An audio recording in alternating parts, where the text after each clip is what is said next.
శివాలయంలో అసలు చేయకూడని పనులు కొన్నుంటాయండి. అవి గనక చేస్తే, ఆ తప్పులు గనక మనం చేస్తే దోషం కలుగుతుందండి. అవేంటో మనం ఇప్పుడు తెలుసుకుందాము.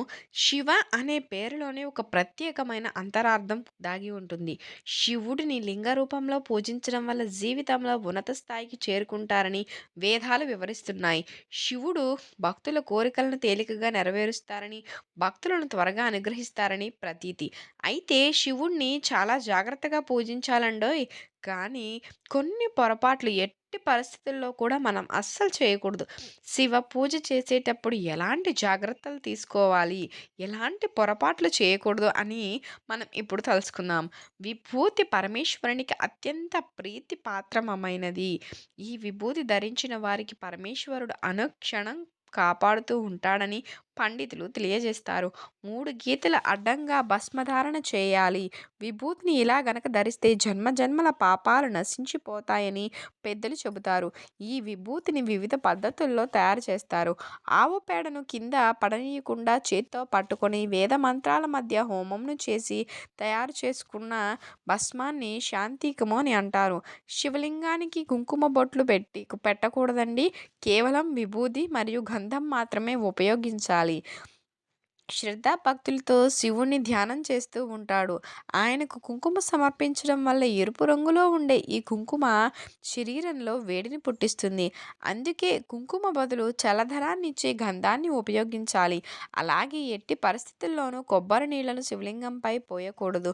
ముఖ్యంగా శివుని ఇష్టమైన సోమవారం రోజు శివుడు కైలాసం నుండి నేరుగా భూమిపైకి వస్తారని ప్రతీతి కాబట్టి సోమవారం ఉదయం ఇంట్లో ఖచ్చితంగా పూజ చేసి పూజలో నైవేద్యంగా ఒక బెల్లం ముక్కను నివేదన పెట్టి నువ్వుల నూనెతో దీపారాధన చేస్తే శివుడు మీ భక్తికి పులకరించిపోయి మీపై తన అనుగ్రహాన్ని ఖచ్చితంగా చూపిస్తాడండి.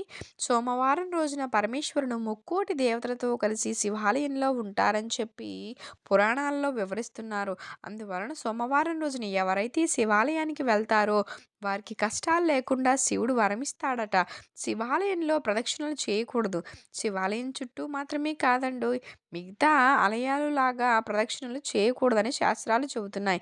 ఎందుకంటే శివుడు దేవదేవుడు. శివుడు దేవుళ్ళకి దేవుడు కాబట్టి ఆయన గుడి చుట్టూ ప్రదక్షిణ చేస్తే శివుడు ఉన్నత తత్వాన్ని తక్కువ చేసినట్లు అవుతుందని చెప్పి శాస్త్రాలు చెబుతున్నాయి. ఎందుకంటే పరమేశ్వరుడి తలపై నుండి జాలువారే గంగ గుడిలో శివలింగాన్ని అభిషేకించి గుడిలో పీఠం కింద ఏర్పాటు చేసి కాలువ గుండా బయటకు ప్రవహిస్తూ ఉంటుంది. ప్రదక్షిణ చేసేటప్పుడు మనం ఆ గంగను దాటాల్సి ఉంటుంది. పవిత్రమైన గంగను దాటడం సరికాదని చెప్పే ఉద్దేశంతోనే శివాలయంలో మనం ప్రదక్షిణలు చేయకూడదని పండితులు చెప్తారు. శివాలయంలో కేవలం చండీ ప్రదక్షిణ మాత్రమే చేయాలి. శివలింగానికి అభిషేకం చేసేటప్పుడు కేవలం ఆవు పాలతో మాత్రమే శివాభిషేకించాలని, గేదె పాలు ఉపయోగించరాదు అని చెబుతారు. ప్రతి సోమవారం ఆవు పాలతో శివుడికి అభిషేకం చేస్తే చాలా మంచిది. మంచి ఫలితం ఉంటుందని చెప్పి పండితులు చెప్తారు. చాలామంది పాల ప్యాకెట్లతో ఉంచి అలానే శివలింగం మీద పోస్తూ ఉంటారు. కానీ అసలు అలా చేయకూడదండి. అలా చేస్తే అది మహా పాపంగా పరిగణింపబడుతుంది కాబట్టి శివుణ్ణి అభిషేకించేటప్పుడు ఒక గ్లాసులో ఆవు పాలను పోసుకొని శివలింగానికి అభిషేకం చేయాలి. పాలతో అభిషేకం చేసేటప్పుడు రాగి కలశాన్ని మాత్రం ఎట్టి పరిస్థితుల్లో కూడా ఉపయోగించకూడదండి. శ్రద్ధ వహించాలి. రాగి పాత్రతో పాలు పోయడం వల్ల అవి విషతుల్యమవుతాయి కాబట్టి ఒక గ్లాసులో కానీ మట్టి పాత్రలో కానీ పాలు పోసి అభిషేకం చేస్తే అత్యంత పుణ్యప్రదం. పూజ సమయంలో శివలింగంపై పాలు పోసి తర్వాత నీటితో ఖచ్చితంగా అభిషేకం చేయాలి. అలా చేస్తేనే సంపూర్ణ అభిషేక ఫలితం దక్కుతుంది. శివుడికి స్వచ్ఛమైన నీటితో అభిషేకం చేసినా మంచిదని చెప్పి పండితులు చెబుతారు. శివుడికి అభిషేకం చేసే సమయంలో పొరపాటున కూడా మన శరీరంపై ఉన్న చెమట కానీ, వెంట్రుకలు కానీ శివునిపై పడకుండా జాగ్రత్తగా చూసుకోవాలండి. శివలింగం మీద అభిషేకం చేయడానికి స్టీల్ స్టాండ్‌ను ఉపయోగించకూడదు. ఒకవేళ మీరు ఇంట్లో శివలింగం ఉంటే మాత్రం జలధార కంపల్సరీగా ఉండాలి. అంటే లింగంపై నీటిని కుండ కంపల్సరీగా ఉండాలన్నమాట. జలధార లేకుండా శివలింగం ఇంట్లో పెట్టుకోకూడదు. తెలుపు రంగులో ఉన్న వంటివి పాలరాతి శివలింగాల్లో ఇంట్లో పెట్టుకొని పూజ చేయకూడదు. తెలుపు శివలింగాన్ని మహిళలు ముట్టుకోకూడదు కనుక ఇది కనుక ఈ విధమైనటువంటి శివలింగం ఇంట్లో ఉంచకూడదని చెప్పి, ఒక ఇంట్లో ఒక్క శివలింగం కంటే ఎక్కువ లింగాలు కూడా ఉండకూడదని చెప్పి చెబుతారు పండితులు. ఒకటి కంటే ఎక్కువ శివలింగాలు ఉంటే అనేక సమస్యలు వెంటాడుతాయంట. శివుణ్ణి పూజించే ముందు వినాయకుడిని నమస్కరించి పూజ చేయాలి. ఇంట్లో ఎలాంటి పూజ చేసినా ముందుగా వినాయకుడిని పూజించాలి అని స్వయంగా శివుడే వివరించారు. శివుని పూజలో తులసి ఆకులు ఎట్టి పరిస్థితుల్లో కూడా ఉపయోగించకూడదు. ప్రతి సోమవారం ఇంట్లో పూజ చేసే సమయంలో ఓం నమః శివాయ అనే మంత్రాన్ని జపించాలి. ఈ 5 అక్షరాలు మంత్రం చాలా శక్తివంతమైందండి. శివాలయంలోకి అడుగు పెట్టగానే ముందుగా మనం నంది దర్శనం చేసుకుంటాం. శివుని వాహనమైన నంది చెవిలో మన కోరికలను చెప్పడం వల్ల ఖచ్చితంగా నెరవేరుతాయని చెప్పి పురోహితులు చెబుతారు. శివుడు ఎప్పుడూ కూడా తపస్సులోనే ఉంటారు కాబట్టి ఆయన తపస్సుకు భంగం కలగకోకుండా శివుని ముందు ఉన్న నంది ద్వారానే మన సందేశాలను శివునికి తెలియచేయాలి అని.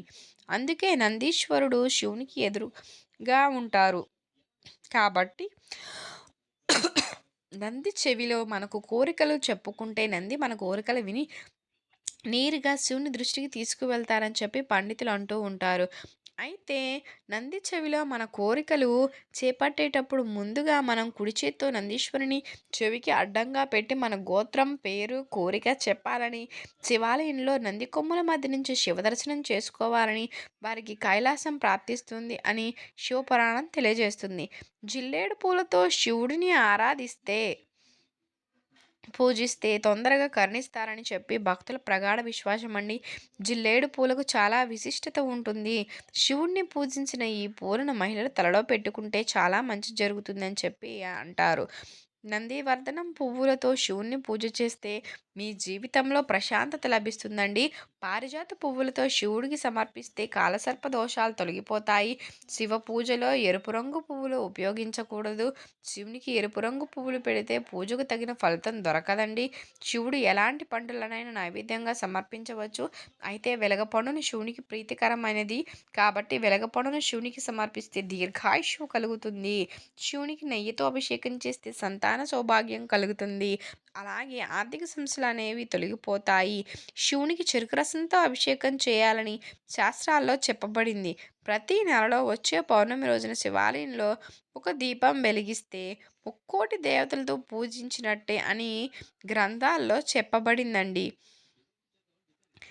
మీకు కనుక ఈ వీడియో నచ్చినట్లయితే లైక్ చేయండి, షేర్ చేయండి, సబ్స్క్రైబ్ చేయడం మర్చిపోకండి. మీరు కనుక కొత్తగా వాచ్ చేస్తున్నట్లయితే ఇవ్వండి శివాలయంలో అస్సలు మనం చేయకూడని తప్పులు. ఇవి కనుక చేస్తే మనకి దోషాలు అనేవి కలుగుతాయి. Thank you for watching. Thank you so much.